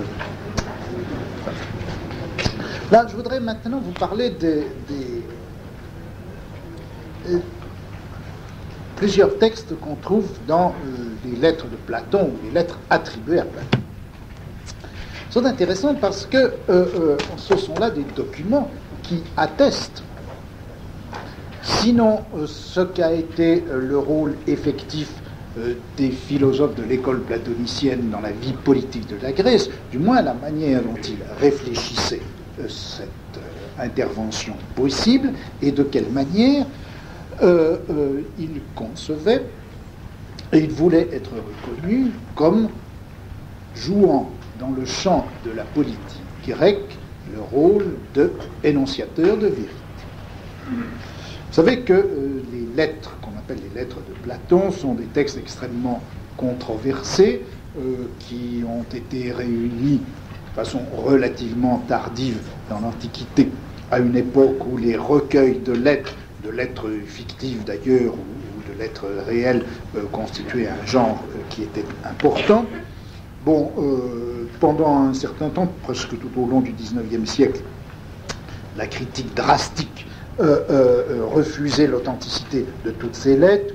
On admet maintenant, d'une façon générale, paraît-il, que la lettre 6, la lettre 7 surtout, grande lettre 7, et aussi la lettre 8, seraient des lettres authentiques, ou en tout cas issues de milieux extrêmement proches de Platon lui-même, alors que d'autres sont certainement beaucoup plus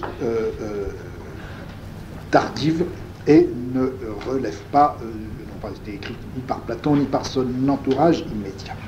Il n'en reste pas moins que l'ensemble est intéressant dans la mesure où ce sont des textes qui sortent tous de milieux platoniciens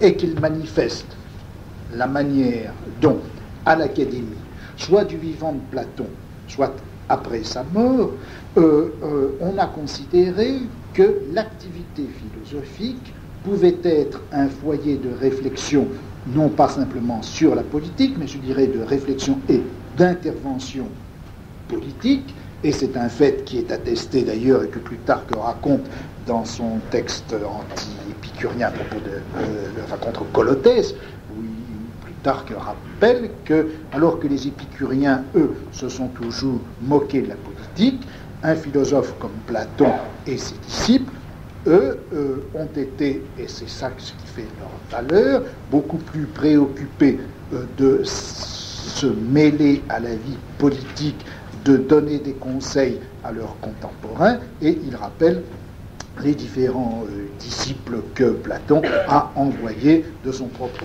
vivant pour donner des conseils aux différents souverains.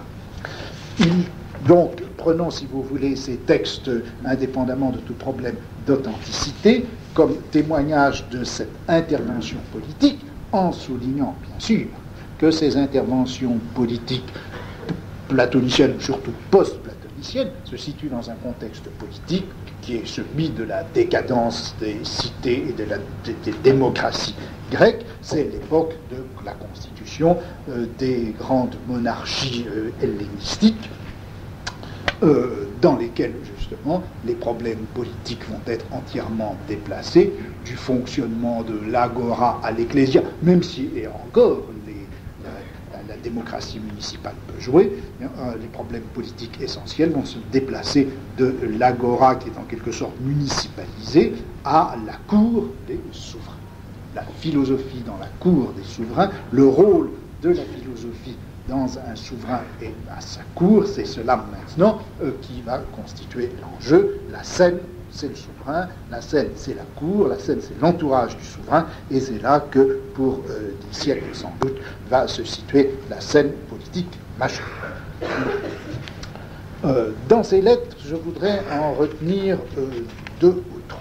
La première, qui n'est pas attribuée à Platon, enfin que les critiques rejettent comme étant platonicienne, mais qui serait assez ancienne, et, à mon sens, extrêmement intéressante pour la raison que voici. C'est la lettre 5. Bon.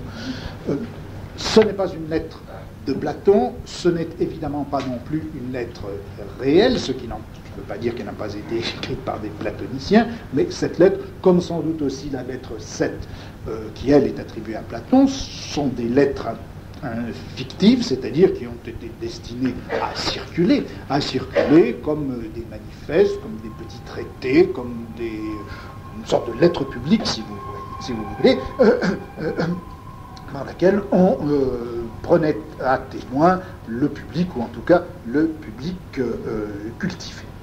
Cette lettre 5 est intéressante pour la raison voici.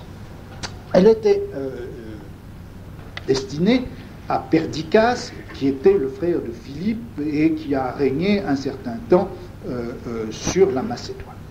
Et la lettre suppose que Platon lui a envoyé son disciple Euphraios. Je dis suppose, en fait, Platon avait en effet envoyé son disciple Euphraios, mais il est très probable, il est même certain, que la lettre n'a pas été effectivement envoyée à Perdiccas au moment où Platon a effectivement envoyé son disciple Euphraios. C'est un texte plus tardif qui justifie un geste que Platon avait effectivement fait en envoyant à Perdiccas son disciple. Dans cette lettre, il me semble que l'on trouve on va soulever deux questions qui concernent le rôle de la philosophie et du philosophe comme conseil politique. Première question, qu'est-ce que cela signifie de donner des conseils politiques à des constitutions, à des gouvernements qui sont très différents les uns des autres? Est-ce que le rôle de conseiller ne serait pas plutôt de dire quelle est la meilleure polité, la meilleure constitution?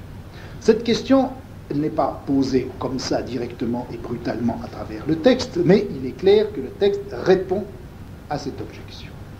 Est-ce qu'il est convenable de donner des conseils à n'importe quel type de gouvernement, fût-il monarchique, fût-il autocratique? Est-ce que la question de la philosophie n'est pas de dire quel est le meilleur des gouvernements? Et pour répondre à ces questions implicites qui traversent ce texte, qui est assez court, d'ailleurs, il fait 3 pages, Platon dit ceci. Il faut, dit-il, comparer chaque constitution, chaque politeia à un être vivant. Et tout comme chaque être vivant, chaque politeia a sa propre voix, phonée. Elle a sa propre voix. Et lorsque une politeia utilise pour parler sa propre voix, celle qui lui est convenable par nature, celle qui lui a été destinée par nature. Lorsque la politeia parle sa propre phonée, pour s'adresser aux hommes ou pour s'adresser aux dieux, eh bien, à ce moment-là, la politeia prospère et elle se conserve, elle est sauvée. En revanche, lorsque une politeia imite la phonée, imite la voix d'une autre politeia, c'est à ce moment-là qu'elle se perd. Ce passage est intéressant d'abord par la comparaison qu'il faut faire avec un autre texte qu'on trouve dans la République, où il est également question de la phonée et de la politeia, ou en tout cas de la phonée et de la manière dont ce qui se formule comme voix dans le corps politique doit être entendu. Il s'agit d'un texte qui se trouve dans la République, au livre 6, 493a et suivant. Il dit que, dans ce texte de la République, il est dit que l'ensemble des citoyens, le pléthos, la masse, est comme un animal. Et que ceux qui veulent guider cette masse des citoyens, ceux-là sont obligés d'apprendre en quelque sorte quelle est la voix de cet animal que constitue la masse des citoyens, et il faut comprendre ses grondements, il faut comprendre ses colères, il faut comprendre ses désirs, et c'est à ce moment-là que l'on peut le guider. Seulement voilà, dans ce texte de la République, cette analyse en termes de phonée et du rôle que le gouvernant doit jouer par rapport à cette phonée est une description critique. Elle est critique en ce sens que, premièrement, il ne s'agit pas exactement de la politeia, de la constitution proprement dite, il s'agit de la masse, du pléthos, de précisément cette masse amorphe ou plutôt polymorphe, bariolée, que constitue l'assemblée des citoyens, la masse des citoyens, lorsqu'elle s'assemble.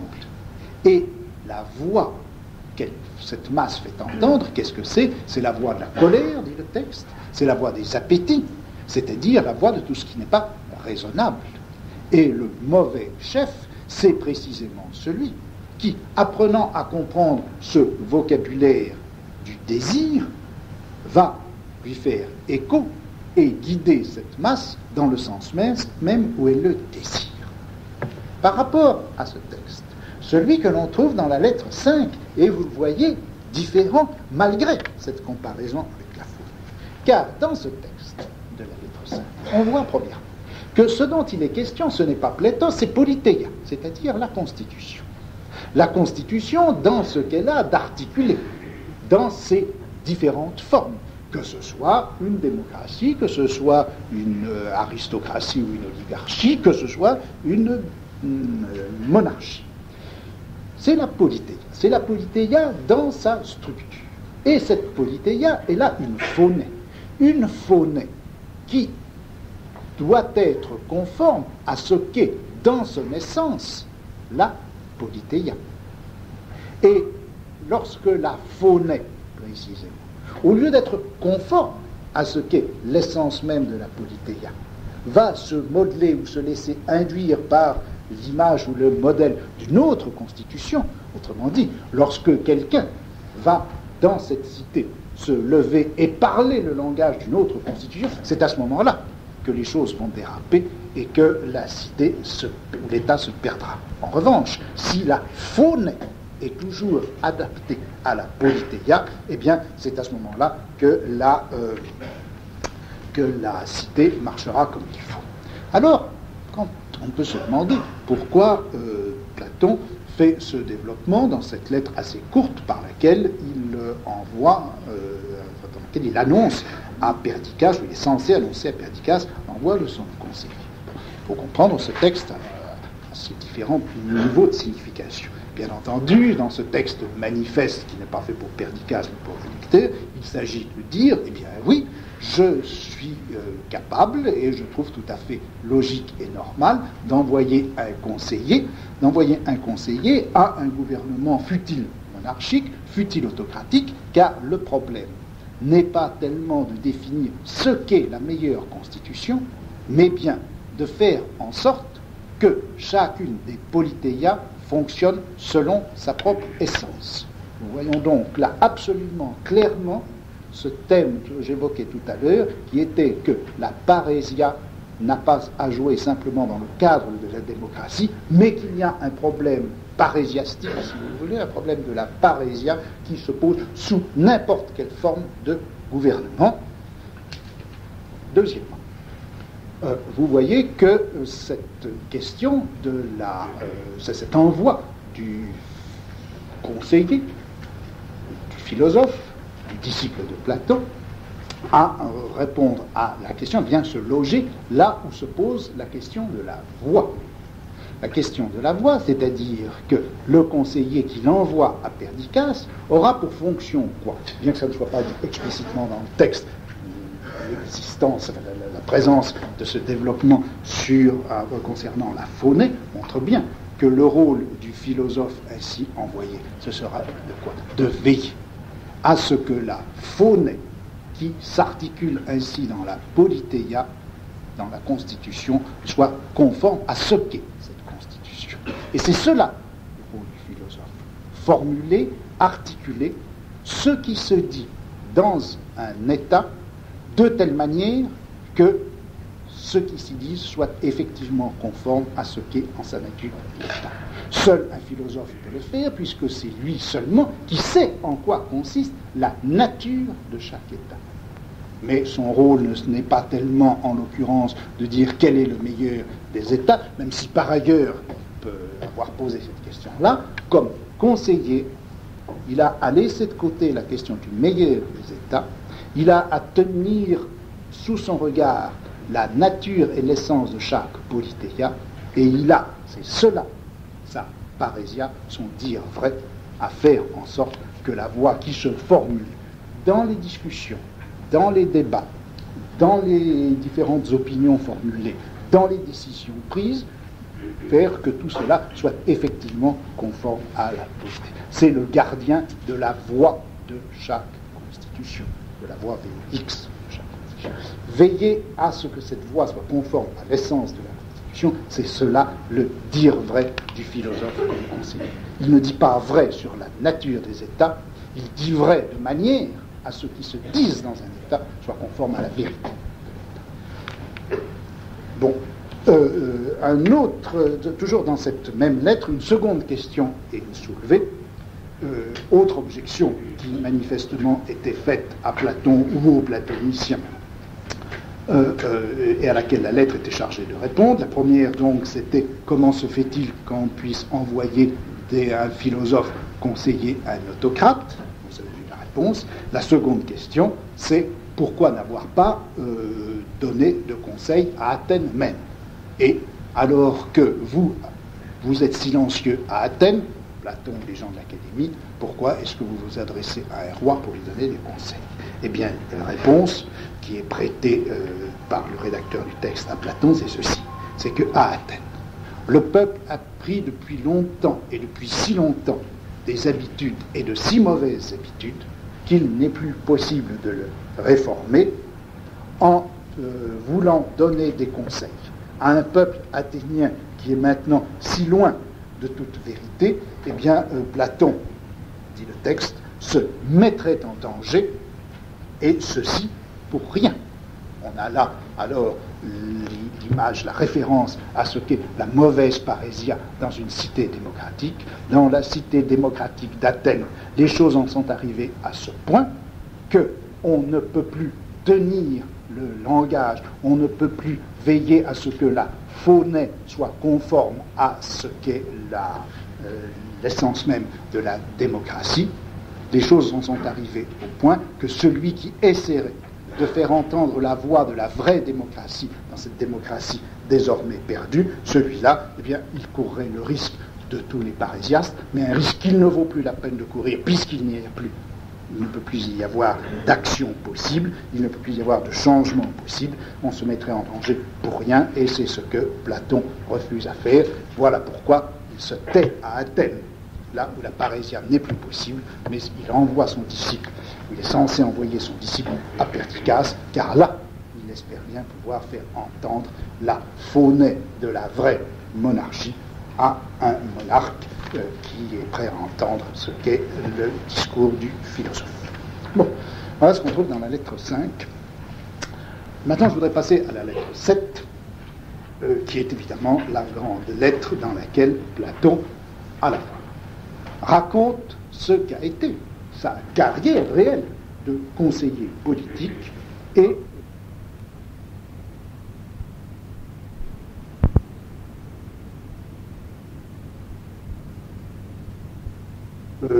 Platon et Denis le Jeune. Vous vous souvenez de la situation, on avait donc ce tyran de Syracuse qui était Denis l'Ancien, lequel avait exercé sur Syracuse un pouvoir despotique, tyrannique, qui était arrivé d'ailleurs à dominer tout ou partie de la Sicile, et Denis l'Ancien avait dans son vieil âge épousé une jeune femme dont le frère, tout jeune, était Dion. On a donc ces deux personnages, Denis l'Ancien et Dion, sont tout jeunes beaux-frères. Dion meurt, Denis meurt, disparaît, et à ce moment-là, Dion, que Platon avait déjà connu au cours d'un voyage en Sicile. Dion demande à Platon de revenir en Sicile pour servir de conseiller politique et de pédagogue en même temps à Denis le Jeune, fils de Denis l'Ancien et héritier du pouvoir. C'est le second voyage de Platon. Je passe sur les péripéties, ça s'est en effet très mal passé, Plutarque le raconte, c'est l'épisode auquel je me référais tout à l'heure, et Dion est exilé, Platon repart pour la Grèce, et c'est au bout d'un certain temps que Denis le Jeune fait à nouveau appel à Platon en lui disant « Oui, d'accord, c'est vrai, j'ai exilé Dion, mais je vais le rappeler, je ne le rappellerai cependant qu'à la condition que tu reviennes. » Et Platon revient donc pour la troisième fois en Sicile et pour la seconde fois comme conseiller de Denis pour ce qui va être son dernier séjour en Sicile. Là encore, les choses se passent très mal. Platon repart sans que l'accord passé avec Denys ait jamais été honoré, sans que Dion ne soit rentré à Syracuse, ni rétabli dans ses droits. Platon donc repart pour la troisième fois après ce troisième séjour. La lutte entre Denys et Dion continue. Finalement, Denys est chassé, Dion prend le pouvoir. Péripétie nouvelle, Dion est tué au cours des différentes luttes intestines qui se déroulent à Syracuse à ce moment-là. Et la famille de Dion et les amis de Dion écrivent à Platon à nouveau, ou en tout cas prennent contact avec Platon pour lui demander d'intervenir, et d'intervenir comme conseiller, en quelque sorte, pour la 4e fois. Premièrement, il avait été le maître de Dion, il était venu ensuite 2 fois pour conseiller Denys, et maintenant l'entourage de Dion, après la mort de Dion, lui demande, et la lettre se situe là. C'est donc une lettre qui se situe tout à fait à la fin de tous ces épisodes siciliens de Platon, et qui va constituer un espèce de bilan. Et Platon raconte ce qui s'est passé depuis sa jeunesse, toute sa carrière politique, et pourquoi il en est arrivé à faire ce qu'il a fait, et en même temps, il va donner la théorie du conseil politique. Et je crois que si, bien entendu, la lecture de la République et la lecture des lois sont absolument indispensables dans l'histoire de la philosophie et de la pensée politique, je pense que la lecture des lettres de Platon, et particulièrement de cette 7e lettre, est fort intéressante, puisqu'elle nous fait apparaître cet autre versant de la pensée politique dont je voudrais ici un petit peu faire la généalogie, qui est la pensée politique comme conseil de l'action politique, la pensée politique comme rationalisation de l'action politique, beaucoup plus que comme fondement du droit ou comme fondement de l'organisation de la cité. La pensée politique non pas du côté du contrat fondamental, mais la pensée politique du côté de la rationalisation de l'action politique. La philosophie comme conseil politique. Bien, si on faisait cette histoire-là, je crois qu'évidemment, la 7e lettre serait quelque chose d'important. Alors, je vous résume un petit peu ce qu'on trouve dans cette 7e lettre. Premièrement, donc, tout ce côté d'autobiographie politique de Platon, et il rappelle ce qu'on pourrait appeler sa double déception lorsque, jeune Athénien appartenant à la haute aristocratie d'une part et élève de Socrate, eh bien, il voit se dérouler autour de lui un certain nombre d'épisodes, et précisément les 2 grands épisodes qui sont comme l'exemplification de 2 formes de gouvernement. Premièrement, le régime des 30, deuxièmement, le retour à la démocratie. Il évoque en effet, comme étant sa première expérience politique, à une époque où il devait donc être extrêmement jeune, le fait que la démocratie athénienne, compromise par les échecs retentissants de la guerre du Péloponnèse, est renversée par un groupe d'aristocrates dans lesquels on trouve Chrysias et Charmide, c'est-à-dire des parents à lui, Platon. En tout cas, Charmide était certainement un parent à lui, et Chrysias, je ne me souviens plus. En tout cas, des élèves de Socrate, des gens proches du cercle de Socrate. Les voilà donc, ces gens qui prennent le pouvoir. Platon explique combien il est séduit par cette, intéressé en tout cas par cette nouvelle forme de vie politique à Athènes, mais combien il est immédiatement déçu. Il est immédiatement déçu par la violence qui se déchaîne sous ce gouvernement, et en particulier par le fait que des arrestations arbitraires sont faites, et c'est pour participer à une arrestation ainsi arbitraire que les tyrans demandent à Socrate de participer à une action judiciaire dont illégale, et Socrate refuse. Socrate refuse, donnant donc ainsi, en tant que philosophe, un exemple de résistance philosophique à un pouvoir politique, exemple de parésia qui va rester longtemps un modèle pour l'attitude philosophique en face du pouvoir, la résistance individuelle du philosophe. Après ce le régime des 30 et son renversement, retour à la démocratie, et là encore, Platon rappelle combien dans son premier mouvement, il a été sympathique à cette démocratie. Mais, deuxième épisode négatif symétrique du premier, et qui tourne encore autour de Socrate. Cette fois, ce n'est pas par Socrate refusant d'obéir au gouvernement qui lui donne l'exemple de la résistance, c'est Socrate au contraire, poursuivi par le gouvernement démocratique à cause de soi-disant rapports avec le gouvernement précédent et en dépit de la résistance qu'il avait manifestée, Socrate est arrêté et donc exécuté. Deux expériences, oligarchie, démocratie, négatives l'une et l'autre. De ces deux expériences que Platon ainsi rappelle. Il tire dans sa lettre une conclusion qui est très intéressante et qui est celle-ci. C'est que, après ces deux expériences, il s'aperçoit, dit-il, qu'il n'est plus possible de mener une action politique, et il n'est plus possible de mener une action politique parce que manquent deux éléments. Premièrement, manquent les amis, les philoi, les etairoi.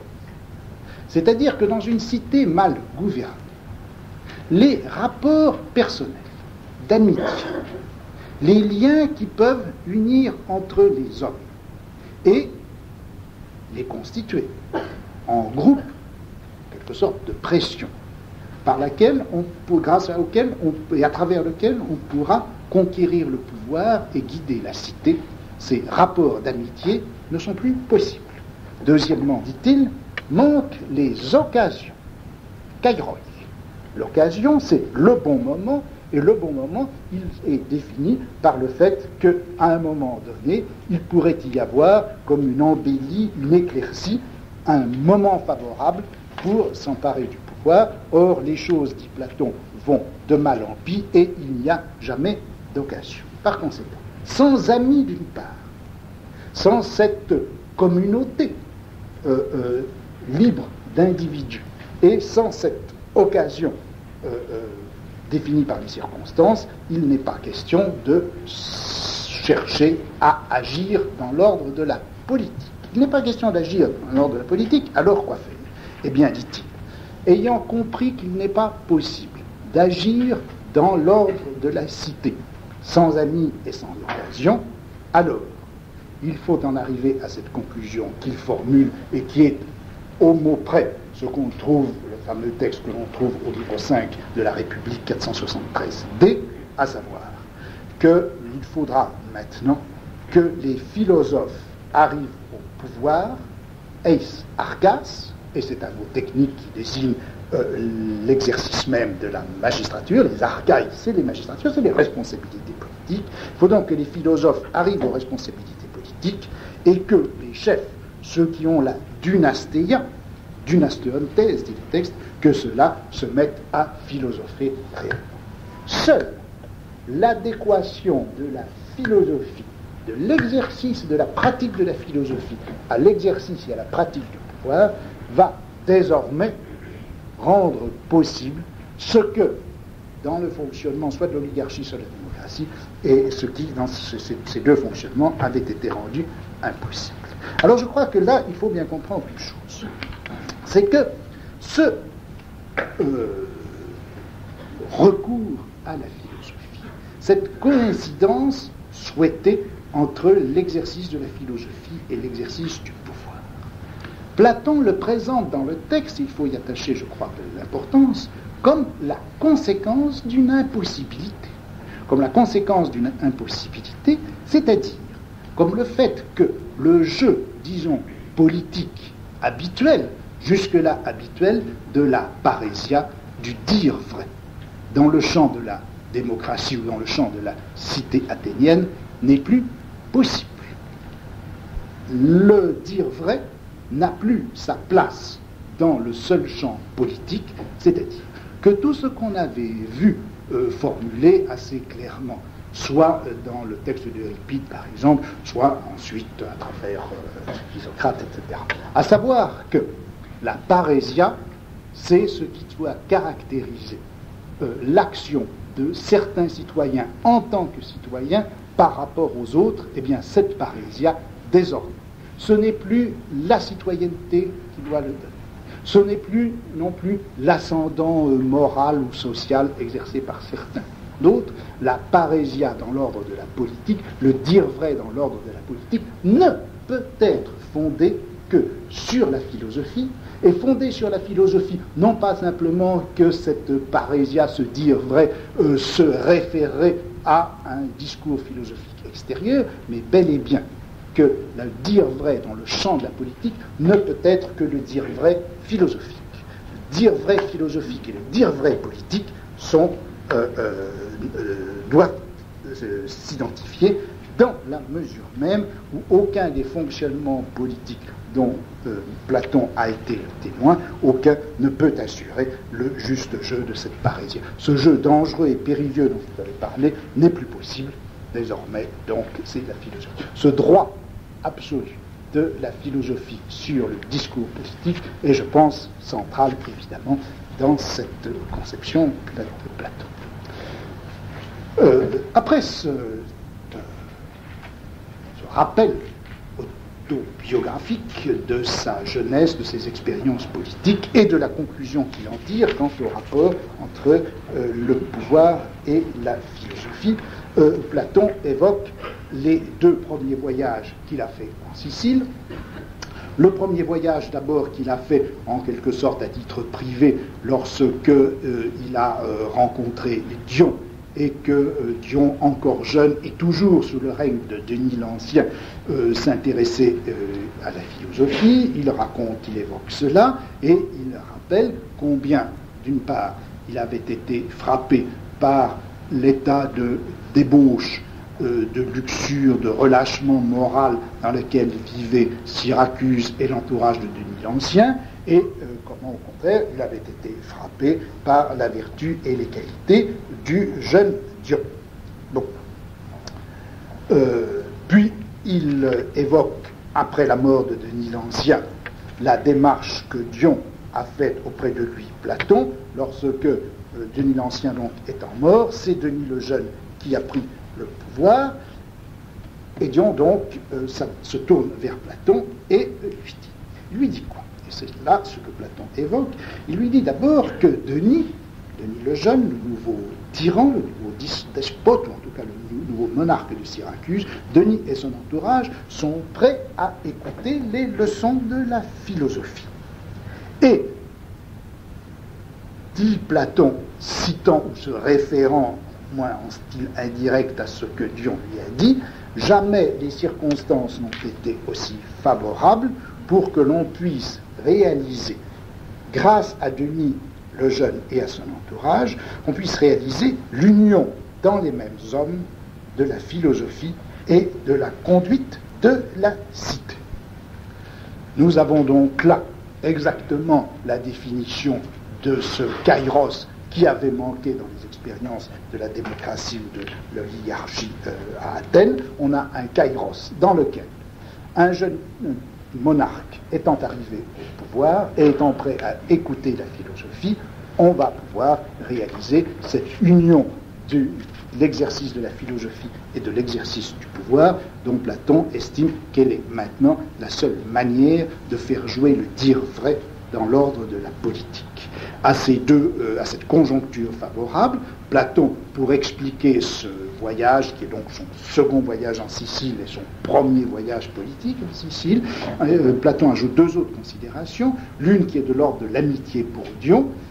Il dit qu'en effet, si lui, Platon, avait refusé de se prêter à l'invitation de Dion, s'il avait refusé de venir endoctriner Denis, eh bien, Denis, n'ayant pas été formé comme il aurait dû, aurait pu se retourner contre Dion et faire le malheur de Dion et à travers lui de toute la cité, et il se devait donc, lui, Platon, de venir essayer de former Denis.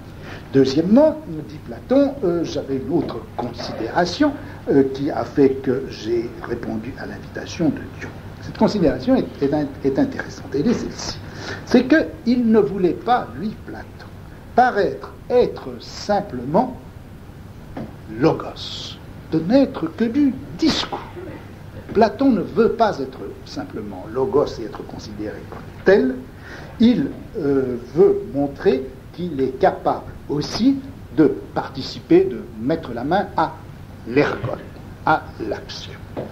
Bien sûr, on a dans ce texte l'opposition très, très classique, très perpétuelle dans le vocabulaire grec entre logos et ergon. Vous savez, cette opposition logo et ergo, en parole, en réalité, en parole, en discours et en acte, etc. Cette opposition logos et ergon.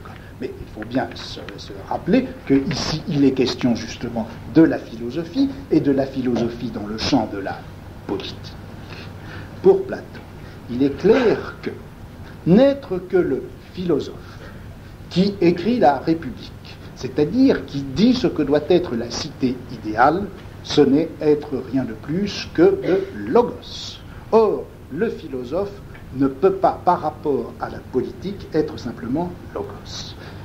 Pour n'être pas simplement ce verbe creux, il faut qu'il participe, qu'il mette directement la main à l'action, à ergon. Et je crois qu'on a là une jonction qui est absolument importante et qui répond un peu, vous le verrez d'ailleurs à l'intérieur même du texte, ça devient clair, qui répond un peu à tout ce qu'on trouve dans les premiers textes, les premiers dialogues platoniciens, à propos de la philosophie qui ne doit pas simplement être mathésis, mais aussi ascésis. S'il est vrai que la philosophie n'est pas simplement l'apprentissage d'une connaissance, mais s'il est vrai que la philosophie doit être aussi un mode de vie, une manière d'être, un certain rapport pratique à soi-même par lequel on s'élabore soi-même et on travaille sur soi-même, s'il est vrai que la philosophie doit donc être ascésis, ascèse.